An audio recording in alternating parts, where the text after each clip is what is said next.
Hi, my name is Nick and I'm with Atlantic Laser Scanning Services. You may have seen our videos dealing with Faro laser scanners, Point-Cloud software, but today we're going to do something different.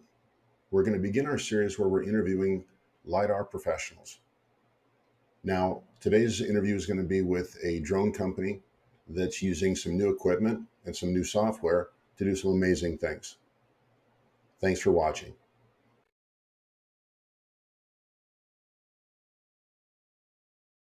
Today, we're going to be talking with Seth Berry from Global Hawk. He is a drone company. He works in both LiDAR and works with different types of cameras.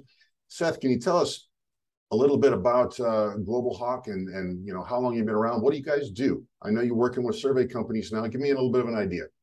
Yeah, so we've been around for about 3 years or so. We started when we built a gas imaging camera for the oil field. They didn't really have much of that with drones, and so we noticed that. We filled that gap and moved on and started hearing a lot more from survey companies on whether or not we can do data collection for their topos, and they wanted to cut brush out and all kinds of stuff. So yeah, we're able to do all kinds of stuff with the LiDAR scanners that we use now from Rock Robotics and the R2A software.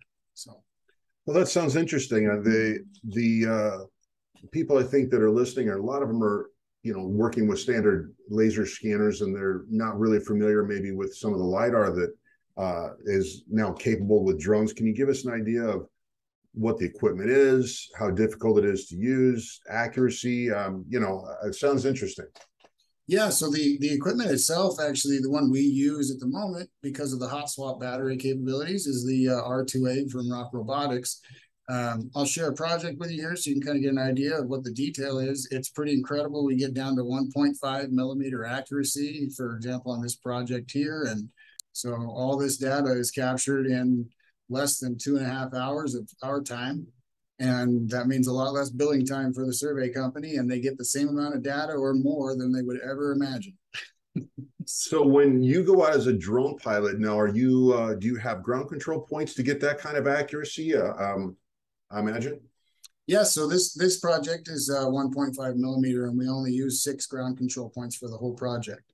And the only reason we use 6 is because we stayed within the parameters where they wanted measured. And we captured this extra data just because we had bid 2 hours and we were going to give them 2 hours of data. So we actually went ahead and captured what we consider usable and needed data on their side with this type of stuff, where they didn't realize, oh, well, now we have the erosion and the drainage and everything else that runs off the road. It's not just off the hillside. So it gives them a lot more information. So you were hired to gather information on that small spot there. You Correct. were able to pick up all this extra information at 1.5 millimeter accuracy, and they own all of this data just for the one time they send you out. Is that correct? Right. Yeah, it's their data. We share it with them. We just go down to share. We put them on as an owner on the project, and it's their project. They can go into it as many times as they want for as long as they want. And we usually keep the projects on for as long as their project is live and active. And once a project's shelved, we save all the file types that you see down here and pull them off, put them onto an external drive, and they'll have access for CAD 3D on any of those. And we save all the existing mapping and all the file types that you see. So all this data gets saved, and they can get it whenever they want, or we can leave it up on the platform if they want to keep it there. So now I can say from experience dealing with engineering firms, survey companies, sometimes point cloud software can be a little intimidating. Do they have to learn the software in order to get this data, or how's that work? they don't have to learn it. Actually, the easiest part about the software is they just ask for what they want, and we'll go in and put it up exactly how they want it, deliverables and all. And when it's all said and done, they have their project just like this with their contours, everything. If they want a delivered shapefile with a specific mark off, or a drainage or cutoff, like we can actually go in and add stuff like this, where we're now getting into, it gives you your cut and fill on the road, your erosion concerns, if you need to bring in earth for fill, if you don't, this, that, and the other. It's a lot of data you can get in just a few minutes. So And if they came to you and had you run the drone, collect the data, and said, we just need this, this, and this, and we need it in this file format, you're the one that can pull all of that and just provide it to them. They don't, while I suppose they can get in here and learn this software, you can literally just hand it to them and send them the file formats that they want. That's it. Right. Yeah. And it's simple. I'll spend time with the customers a lot of times when they want to learn how to fiddle with it so they can show their customers the data in the software platform. And it's fine. We can actually go in and share it with whoever they want to have access to it as a visitor or a viewer only. And so they can keep that data and they can learn the system, or we can just send them the files they need. And it's such an easy system to use that if we spend an hour with the customer showing them how to access their deliverables, and if they pick it up quick, that's fine. If they don't pick it up quick, then it's no big deal. We can send it to them whenever they email us or call us. So it looks like you've gathered a ton of data here, more than what they were actually asking for. Is that's something that I would assume is usable for maybe another project down the road? Yeah, right. So maybe later on they might want, just a road cut off, like a road topo. And so it might be the same section or an extended section with the drainage. Maybe they're having flood issues or whatever it may be. So we can actually go in and take ground control points after the fact along the road, and then use the same capture data, the same collected data that's existing, and just process more deliverables into it. And then they have access to both or all, and it's all in one file shared. So they don't need to send you out with the drone for a second and a third time. It's all there. No, it's all there, and and the best, easiest part for the customer is it's computer processing time. So it's not flight time. Flight time is the expensive time. So it's when you're having to send pilots out but it's still cheaper than anything else. Sending 2 guys out for 3 days to collect this, or 3 guys out for 2 days to collect the data that you see, took us less than 3 hours. So, and I imagine that's a lot safer than standing in a potentially heavy traffic zone trying to gather the same data points, just a few data points, let alone how many actual points of data have you got in this file here? This file is only 75 acres, so it's give or take probably 750,000 or 750 million points. 750 million, in essence, XYZ points. That's amazing at a 1.5 millimeter accuracy. Right. Yeah. It takes we're collecting around 1 million a second, and I think when the lever arms are adjusted and it aligns all the data, and the AI software kind of takes over, it cuts out maybe a quarter of that. So you end up with 750,000 a second, give or take. It adds up.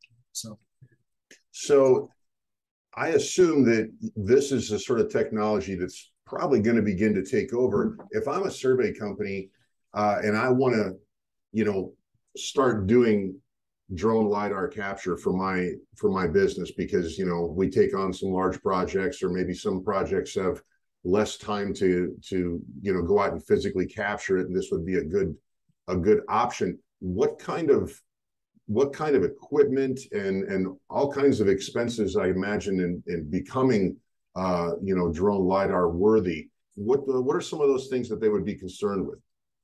Well, buying the equipment, first of all, that's kind of like your just walk-in starting price of about 6 figures is where you need at least 5 to 6 sets of batteries, $1,500 a whack for a set. And then, you get 200 flights out of a set. I go through 8 batteries to 10 to 12 batteries in a day.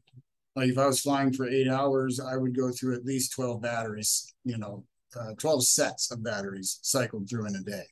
And when you're only allowed to fly them 200 times, you're chucking a set of batteries every month almost. So, wow. And then that's assuming you even know which drone would be the right drone for this type of work, or this type of I take it the Rock Robotics LiDAR system, it's not something you can just bolt on to just any drone. So I'm sure there's a lot of research that would go into just picking the right equipment. Yeah, that is correct. They have one domestic, the Astro Free Fly, and then they have the DJI, which is a Chinese-made company, manufacturing drone company. And we use DJI because they have a hot swap capability that came out previously before the Astro did. And we are actually getting an Astro soon enough here because we have customers that don't want Chinese drones on their site, and that's fine. It's part of like a Department of Justice DoD thing where maybe if they have a contract with the DoD, they're not allowed. So it happens a lot. There's a lot of oil and gas business that we run into the same way. Companies like Berkshire Hathaway won't allow Chinese drones on their well sites. So you kind of run into that problem, and they only have 2 drones that, like I said, that have that hot swap capability. And if you don't have the hot swap capability, in between every battery exchange, you have to recalibrate a flight. So you're wasting 5 to 7 minutes of your 28 minutes of flight time calibrating your flight. So it's kind of like you weigh your options and you just bite the bullet, take what you can get, the best one that's out there. So if you were going to take one of your employees then to have them trained to be a drone pilot, what's involved with that? Well, you have to get a 107 commercial license. Any kind of drone work that kind of make a penny on or a dollar on, you have to have 107 license so they can tax you. And then keeps the whole environment safe and industry safe too. I mean, it puts some rules and regulations down that needed to be down in the first place, but they weren't there yet. So they finally caught up to them a little bit.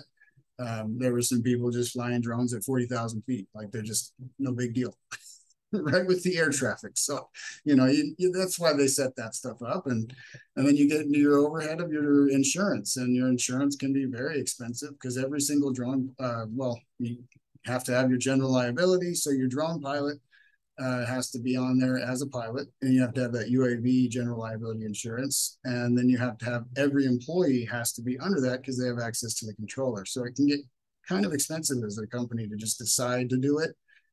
If you're not doing more than half your projects with a drone, I don't recommend it. It's a lot cheaper. In general, it's a lot cheaper just to hire a subcontractor that specializes in it anyway, because who wants the headache of the overhead when you can write off a subcontractor's work when you can't write off your own work?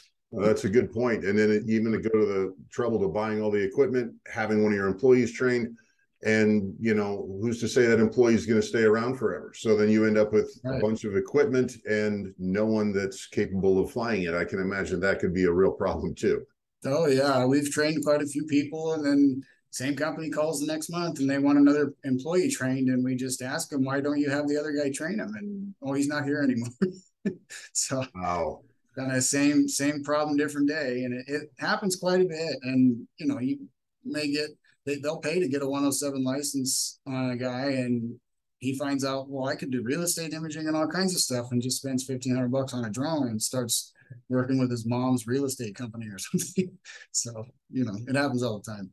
Well, and as with anything, I think having somebody trained for the first time, there's probably a fair amount of damage to equipment that can occur if you don't really know what you're doing. And I assume that this is something that happens on a regular basis with new pilots. It does, yeah. I mean, as much as they put landing protections and protections on whether or not the aircraft can collide or collision control into anything, you'll always have a guy or yourself not paying attention and fly into a power line because it doesn't see it. Or when you're running power lines and you're flying them for utility companies doing vegetation management, you end up hitting something that you didn't even see. And it's stuff that happens.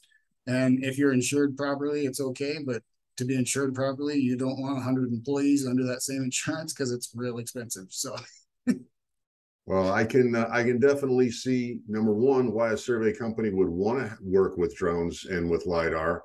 Number two, the better option is to use a subcontractor who already has the skill set, the licenses, and the equipment and the experience. And number three, the data looks amazing. These point clouds are amazing.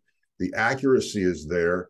And they don't even need to learn how to use the software. They can literally just ask you for the basic data that they were asked to capture, and you're just going to provide it to them. I mean, that just sounds like a really simple, easy fix. Yeah, 100%. I mean, a lot of problems that they run into, and the reason they use LiDAR is trying to see through the canopy of trees and everything else. And I'll show you right here just how well that works. When you turn this off and you turn the trees back on, you can see how thick the trees actually were. You wouldn't even know there's drainage there. And, you know, that LiDAR picks it up in 2 seconds. So you can have guys walking around and they have their survey equipment picking up angles and dimensions till the cows come home and stuff will get missed. It's inevitable. There's human error, but when you leave it up to a drone and a LiDAR, it kind of takes the human error out. That's just in the flying programs. Wow, this is really amazing. I'm very impressed, Seth. Thank you so much for your time. Yeah, you're welcome. Thank you, and look forward to working with some new customers here. So, Well, I fully expect that you will. Thanks a lot. thanks, Nick.